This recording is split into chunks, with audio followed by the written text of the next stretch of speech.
Hey everyone, Reid with Valor Ridge. The purpose of this video tonight is that we're going to focus on the Rittenhouse trial. I just watched the last day and the closing arguments. Let's go ahead and get started.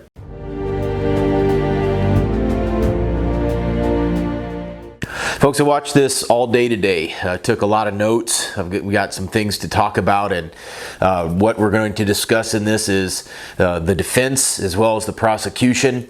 And what I'm going to do is give you some of my thoughts on what I believe is going to take place tomorrow with the verdict.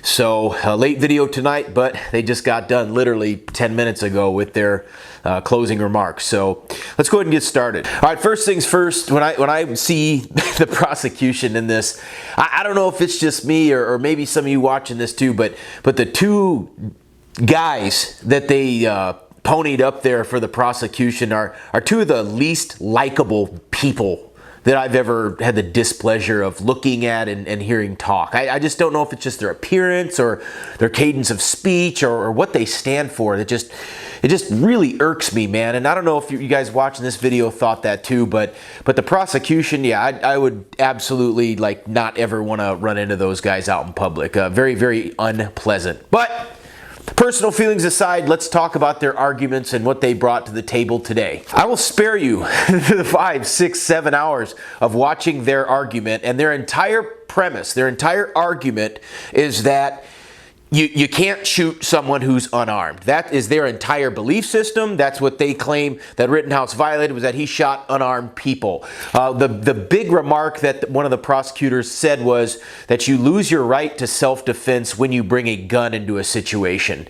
Now, I want you all to let that sink in. I want you to let that train of argument sink in, that if you have a gun, you then lose your right to self-defense. Well, if that was the case, then there would be absolutely no concealed carry. If that was the case, police officers would never ever be able to justifiably shoot anybody. If that was the case, then any time a gun is present, then you can't defend yourself. And then, of course, what is the point of having one?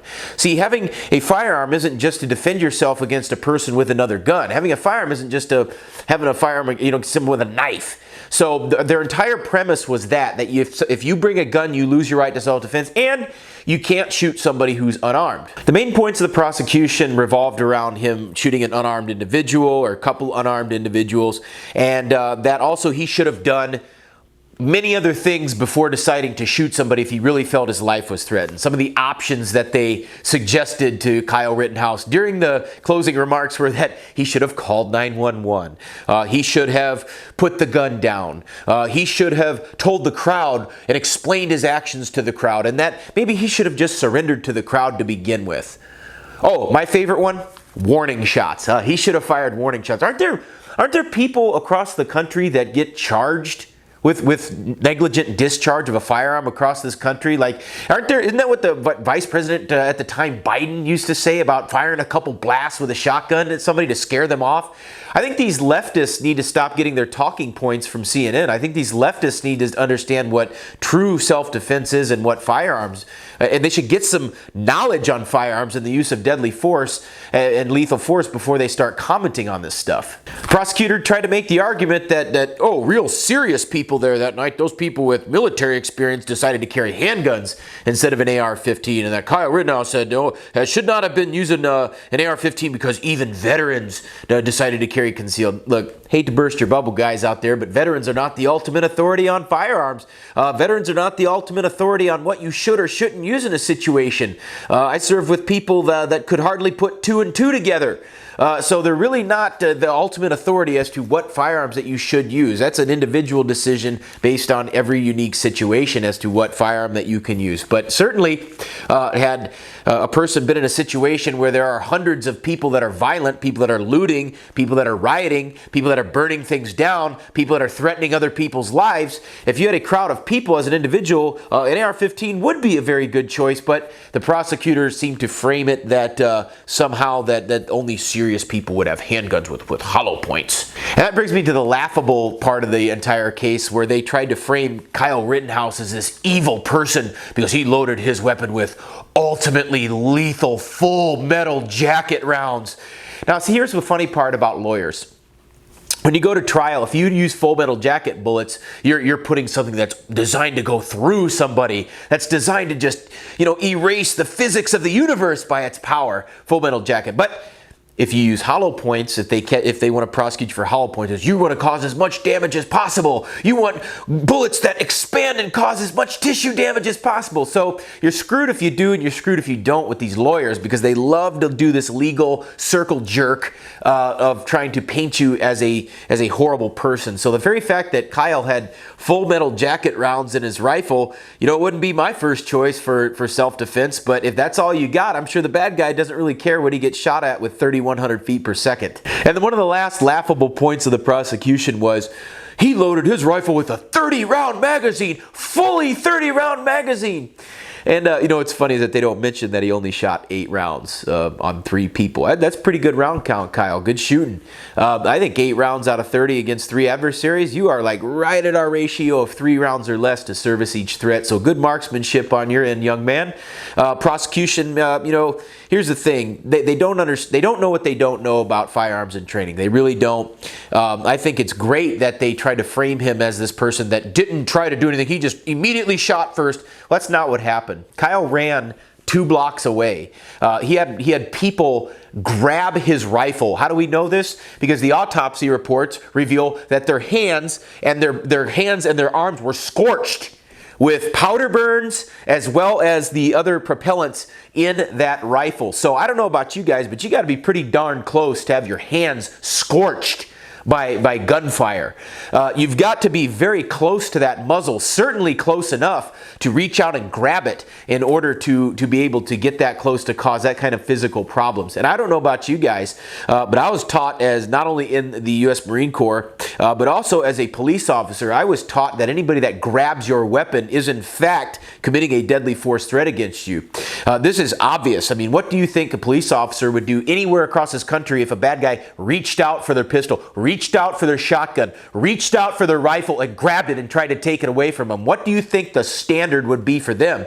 I can promise you that by any measure that officer would be justified in shooting somebody trying to disarm him or her. The same standard applies to us as American gun owners, that when we're trying to defend ourselves, if somebody's trying to take our gun away from us in order to either cause death or serious bodily harm by removing that firearm and using it on us, or removing our ability to protect ourselves from a violent mob, that by any standard is deadly force. By any standard. And as far as the third guy that he shot, they wanted to make the case that Grosskreutz didn't point his gun at him. Well, yes, he did. The video evidence clearly shows that he's got a Glock. I don't know what model Glock it was, but they just kept mentioning Glock over and over and over again. And the guy had a Glock pointed at him like this. You clearly see that the guy turns like this, and that's when Kyle shoots his bicep off. I think that the fact that he fired once and then disengaged after the threat no longer presented himself is telling about Kyle Rittenhouse's frame of mind. He fired 1 round at the guy, the best shot that he could, while he was sitting on the ground after being kicked in the head and hit in the head by a skateboard and having a gun pointed at him by a guy who was part of the mob as well. I think it showed a lot of discipline on his end by shooting the guy 1 time in the arm, and then after the guy turns away and disengages from him, that he chooses not to shoot him again. So that was a very good situational awareness on his end. And not only the piece of evidence from the video do we have that Kyle waited until the Glock was pointed at him before he shot the guy, per the mutt's own testimony. He admitted pointing the gun at Kyle Rittenhouse. He verbally testified on his own behalf that he pointed the gun at Kyle Rittenhouse. I don't know about you guys, but a person pointing a gun at you after hurling numerous verbal threats, as well as being part of a violent mob, that would certainly constitute not only a threat to your life, but a direct and imminent threat to your life. Now, moving on to the defense. The points that they brought up during their final arguments were pretty solid. Kyle Rittenhouse's attorney brought forth several important points. And one of those first points is that the prosecution claimed that Rittenhouse was running after people when he shot him, when all the footage shows the complete and utter opposite, that Kyle Rittenhouse was moving away from the crowd. He was running away, trying to get away from the people that were yelling things like, "Kill him, get him, I'm going to get all other stuff that they were yelling that you guys can go and watch the video footage of. The very fact that they made this false claim after all of the footage shows Kyle trying to get away from this violent mob, that was very good, and I think that the defense showed the prosecution that they were completely misunderstanding of the nature of the case. So the first guy that Rittenhouse shot, that Rosenbaum, the pedophile, child molester, the guy who had been in prison for close to 15 years. Pardon me, this is for children, I'm going to warn you. So if you got kids watching this, you may want to cover their ears. He was convicted of anally raping a 9 or 11-year-old child and molesting 4 others for a total of 5 children. He did 15 years in prison. So that's who we're dealing with. And the very fact that this guy was out of prison, well, that's a different story. Either way, he's there in the crowd. He had been stalking, if you will, Rittenhouse the entire night. Finally chases Rittenhouse into the car lot, at which point he lunges for Rittenhouse's rifle.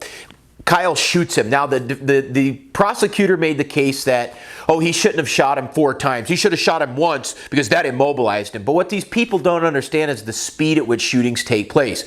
Rittenhouse fired 4 rounds in under a second, striking him at least 4 times, so including a shot in the back. But the guy was lunging for his rifle, charging him forward, and this all took place at less than 4 feet. Folks, we're talking literally about a muzzle length or about a muzzle, maybe 2 muzzle lengths away. Certainly very close, certainly a couple of arms lengths away from Kyle Rittenhouse to make a split decision.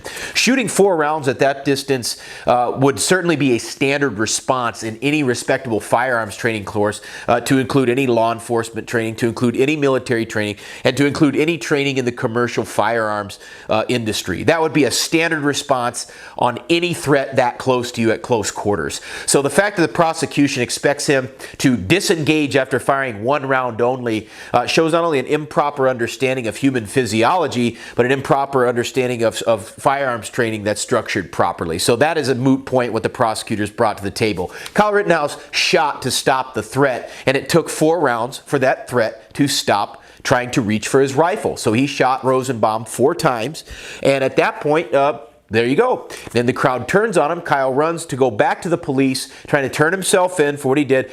That's when Huber and Grosskreutz follow him and assault him. There's one unidentified man that also kicked him in the head, spun him around, and that's how he ended up on the ground, where he got hit in the head with a skateboard as well.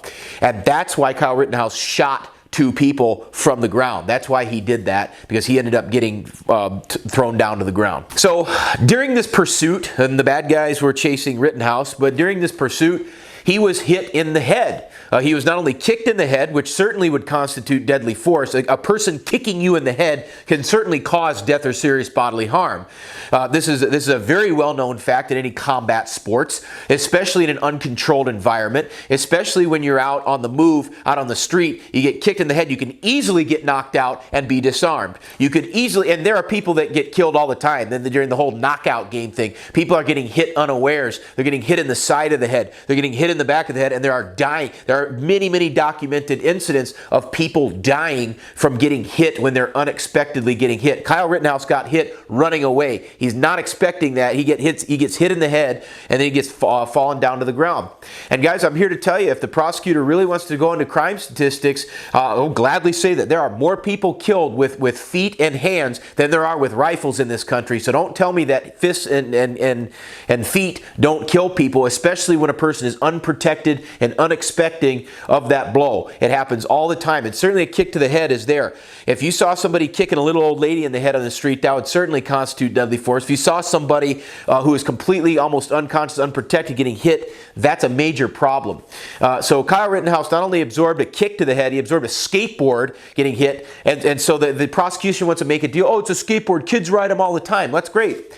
People also try to run other people over with automobiles. That doesn't mean an automobile is an inherently deadly weapon. It's a person's intent behind it, how they use it. Same thing with a hammer. Same thing with a screwdriver. Same thing with a baseball bat. And although those objects may not have originally been designed to cause death or serious bodily harm, they can be used to cause death or serious bodily harm. And when a grown man is winding up with a skateboard about to smack somebody in the head with it, that certainly constitutes death or serious bodily harm. And to take it to the third guy, Grosskreutz, we've already discussed him pointing the Glock. Per his own admission, at Kyle Rittenhouse, and which Kyle shoots him one time in the bicep, disabling him. It's not that he did it on purpose. He almost had to point shoot that from he didn't have time, or he did really, it was in a weird firing position and could only use gross alignment of the rifle on the guy and shot him.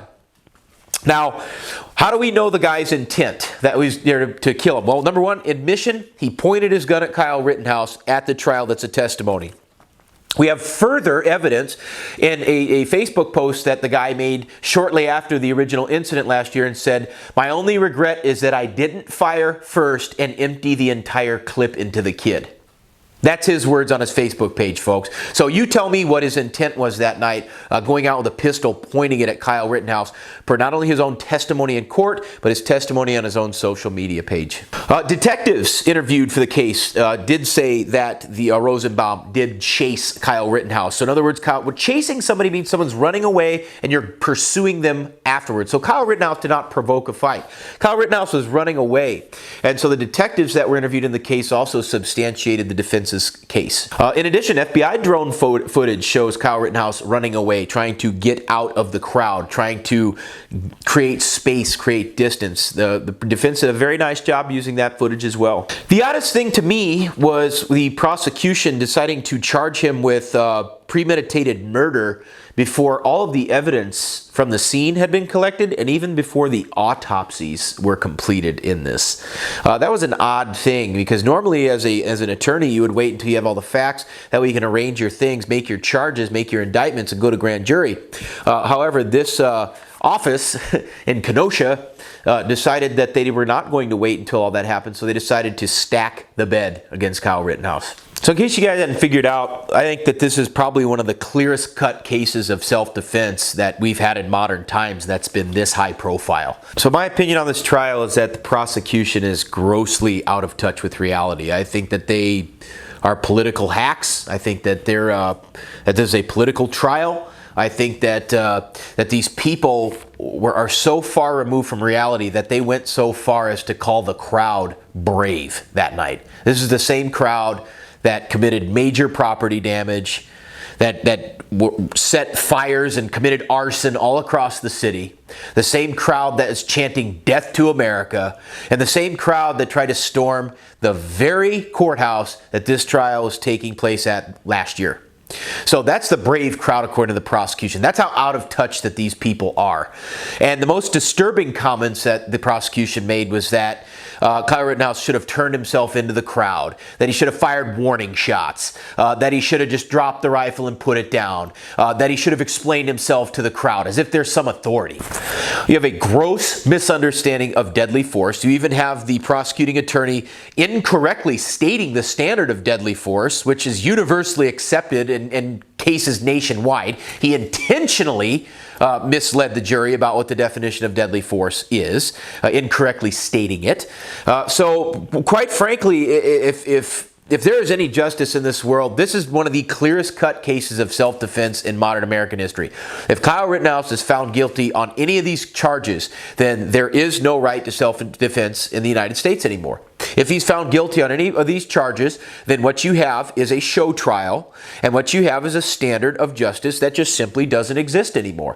The prosecution is incompetent, it's incoherent, their legal definitions are appalling when it comes to deadly force and the use of force. Their understanding of firearms is extremely appalling. Their understanding of training is appalling. Their understanding of what people need to do during deadly force is appalling. And so I think when you're looking at the prosecution's closing remarks, they did speak last in the trial.